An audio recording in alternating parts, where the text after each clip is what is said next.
आज हम लोग एमसीक्यू बेस्ड क्वेश्चन करेंगे। मेरा पहला क्वेश्चन है, what is a chronological description, यानी कालक्रमिक विवरण क्या होता है। तो आपको इसमें से चूज करना है, जैसे सार्वजनिक क्षेत्रों की घटना, समाज के तथ्य, राजनीतिक स्थितियाँ, या इनमें से कोई नहीं या कोई। तो ये तो बहुत ही मामूली वर्ड है जो सभी समझते होंगे। देखिए, मेरा मानना यही है कि हम सभी ने चैप्टर तो बहुत अच्छे से पढ़ लिया, पर क्वेश्चन कैसे आता है उस चीज़ पे ध्यान हमें देना ज़रूरी होता है कोई भी चीज़ों के लिए। इसलिए मैंने खुद बैठ के ये सभी क्वेश्चन को क्रिएट किया है, ताकि हमें वो चीज़ अच्छे से समझ में आ जाए। तो ये जो क्वेश्चन है कि क्रोनोलॉजिकल डिस्क्रिप्शन क्या होता है, तो इसका मतलब इसमें से क्या होगा, कोई नहीं होगा। क्यों? क्योंकि काल क्रमिक विवरण का मतलब होता है arrange in according to time. यानी हम जब भी कोई भी चीज़, जैसे हमारा बोला जाता है कि ये क्रोनोलॉजिकल एज बताइए, यानी स्टार्टिंग से जो आपका जो एक एवरेज टाइम होता है अरेंजिंग टाइम, उसी को हम लोग क्रोनोलॉजिकल डिस्क्रिप्शन कहते हैं। तो इसका आंसर हो जाएगा इनमें से कोई नहीं। सेकेंड क्वेश्चन है, from which fact do we get information about a history, यानी हिस्ट्री के बारे में हमें जो इन्फॉर्मेशन मिली है वो किन किन फैक्ट से पता चलता है। तो इसमें ऑप्शन है अभिलेख, सिक्के, स्मारक, या इनमें से कोई नहीं है एक से अधिक। तो हमें पता है कि इतिहास के बारे में हमें जानकारी जो है अलग अलग सोर्सों से प्राप्त होती है। जैसे कि मान लीजिए किसी भी देश में या कोई भी स्थान जहाँ इतिहास के बारे में जो हमें जो भी जानकारी मिलती है, विश्लेषण मिलता है, जो पुरातत्व साक्ष्य या स्रोत की जो भी बहुत बड़ी भूमिका होती है, इसमें अभिलेख, सिक्के, स्मारक, भवन, मूर्तियाँ या बर्तन वगैरह भी शामिल होते हैं, जिससे हम लोग पुरातात्विक स्रोत के बारे में पता कर पाते हैं। तो इसमें से ये तीनों ऑप्शन हो जाएगा। इसी रीजन से इसका सही ऑप्शन क्या हो जाएगा, एक से अधिक। तीसरा है कि in which year western India was established, यानी पश्चिमोत्तर भारत की स्थापना कब हुई थी। तो पश्चिमोत्तर भारत की स्थापना लगभग आप यहाँ से ऑप्शन देखिए, 1500 BC, 2500 BC, 3500 BC, या कौन सा ऑप्शन सही होगा। तो ये देखिए, तो जो वेस्टर्न इंडिया थी उसकी इस्टेब्लिश जो हुई थी वो कब हुई थी, 2500 BC में हुई थी। यानी जो पश्चिमोत्तर भारत हुए थे उनके उत्खनन ऐसे नगरों का पता चलता है जिसकी स्थापना लगभग 2500 ईसा पूर्व हुई थी। और ये उत्खनन से हमें गंगा की घाटी में विकसित भौतिक संस्कृति के विषय में भी जानकारी मिलती है। उस समय के लोग किस प्रकार की बस्तियों में रहते थे, उनके सामाजिक स्वरूप या संरचना कैसी होती थी, वे किस प्रकार से मृदभांड उपयोग करते थे, किस प्रकार से घरों में रहते थे, भोजन में किन अनाजों का उपयोग किया करते थे, और किस प्रकार के औजारों का हथियारों का प्रयोग करते थे। तो ये सभी जो डेटा हमें प्राप्त हुई है, ये किससे प्राप्त होती है, वो C14 से, कार्बन 14 से हमें प्राप्त होता है। अब हमारा अगला क्वेश्चन है, महापाषाण या मेगालिथ क्या है।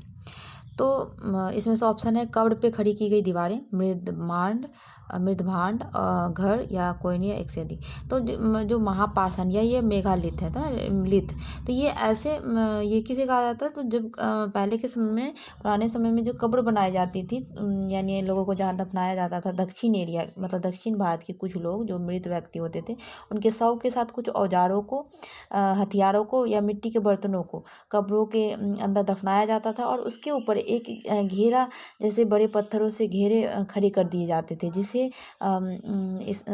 स्मारक को महापाषाण या मेगालिथ कहा जाता था। तो यहाँ पे ये पहला ऑप्शन इसका सही हो जाएगा, कब्र पे खड़ी की गई दीवारें। अब हमारा अगला क्वेश्चन है, रेडियो कार्बन डेटिंग क्या है। तो रेडियो कार्बन डेटिंग क्या होती है। तो रेडियो कार्बन डेटिंग में जिसमें आता है C14, रेडियो कार्बन जो ये C14 वाला बात है, तो ये क्या है, औजार है, वस्तु है, घर है, या इनमें से कोई नहीं है एक से अधिक।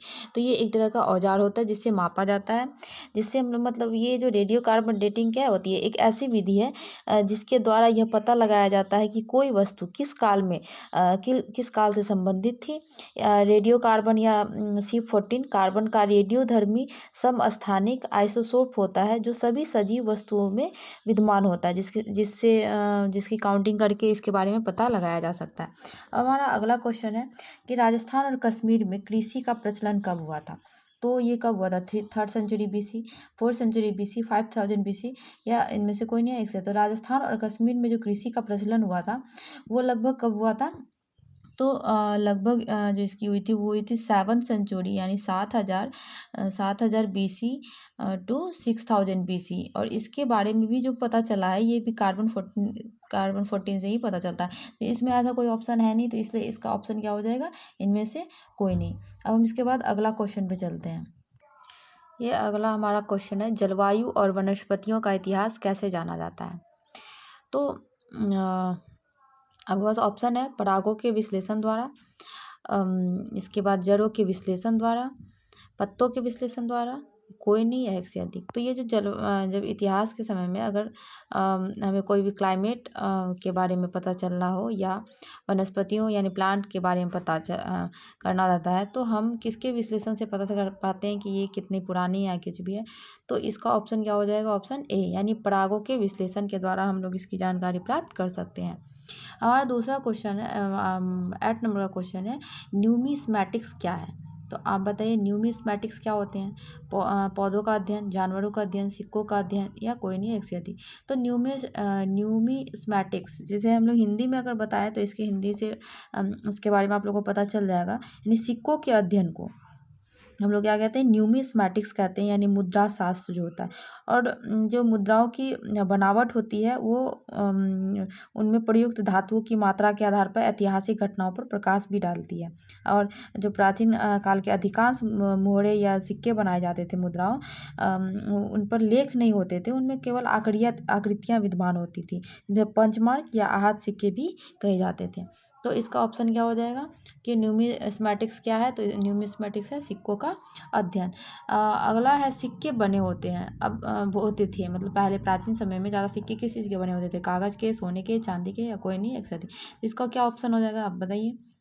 ये इनका ऑप्शन क्या हो जाएगा, इनमें से कोई नहीं। ये क्योंकि सिक्के जो पहले ज़्यादातर बने होते थे वो किस चीज़ के बने होते थे, वो ज़्यादातर हमारे मेटल के बने होते थे, यानी धातु के बने होते थे ज़्यादातर सिक्के, है ना। अब हमारा अगला और आखिरी क्वेश्चन है, ये आखिरी क्वेश्चन है। इसके बाद फिर हम अगला क्वेश्चन नेक्स्ट वीडियो में अपलोड करेंगे। बस आप इसे लाइक, कमेंट, सब्सक्राइब करके हमें मोटिवेट करें ताकि हम क्वेश्चन अच्छे से ला सकें आप लोगों के लिए। तो पुरातात्विक खुदाई में सिक्के मिले हैं, तो पुरातात्विक खुदाई में कैसे सिक्के मिले हैं हमें, तांबे और चांदी के, सोने के, शीशे के, या इनमें से कोई नहीं एक से अधिक। जो पुरातात्विक खुदाई है उनमें जो हमें सिक्के मिले वो ये सभी मिले, तांबे, चांदी, सोने, शीशे सभी। तो इनका ऑप्शन क्या हो जाएगा, एक से अधिक। अगर हम इनकी बात कुछ विश्लेषण करना चाहें तो भारत में पुरातात्विक खुदाई से बड़ी संख्या में तांबे, चांदी, सोने और शीशे के सिक्के के साँचे मिले हैं। इनमें से अधिकांश साँचे कुषाण काल के अर्थात ईसा के आरंभिक 3 शताब्दियों से संबंधित है। यानी हम अगर कहें तो 300 BC से संबंधित है ज़्यादातर ये जितने भी सिक्के हैं वो। और भारत में मिले आरंभिक सिक्कों पर प्राकृतिक एवं कुछ विशेष आकृतियाँ के प्रतीक चिन्ह मिलते हैं, परंतु बाद के सिक्कों पर राजाओं और देवताओं के नाम या तिथियों का भी अंकित किया गया है।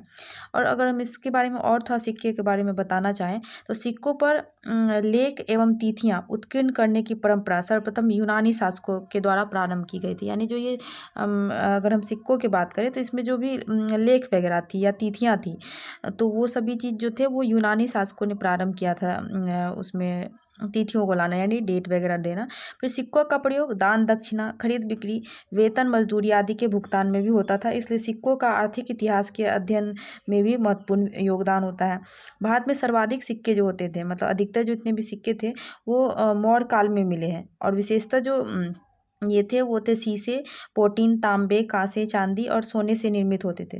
और गुप्त शासकों ने सबसे अधिक सोने के सिक्के जारी किए। अगर हम बताएं ये जैसे ये सोने के सिक्के हैं, तो ये सोने के सिक्के जो हैं सबसे ज़्यादा क्या हुआ थे, तो ये गुप्त काल में सोने के सिक्के जारी किए गए थे गुप्त काल में। और जो सर्वाधिक शुद्ध सोने के सिक्के जो थे सोने के सिक्के, तो उसमें वो कुषाण शासकों ने प्रचलित किए थे। मतलब अगर हम कहें कि सिर्फ क्वेश्चन अगर ऐसा पूछा जाए कि सोने के सिक्के किसके समय में सबसे ज़्यादा हुए थे, तो वो गुप्त शासकों के समय में। लेकिन अगर क्वेश्चन में ये कर दिया जाए कि सर्वाधिक शुद्ध सोने के सिक्के, तो हम क्या बताएंगे कि कुषाण शासकों ने प्रचलित किए थे। और सातवाहन शासकों ने सबसे अधिक शीशे के सिक्के जारी किए थे। तो हमारा ये लास्ट क्वेश्चन था। इसके बाद हम आगे अपने MCQ सीरीज़ को जारी रखेंगे। अब लाइक करके इसे आगे बढ़ाने का और शेयर करके आगे बढ़ाने की कोशिश करें। धन्यवाद।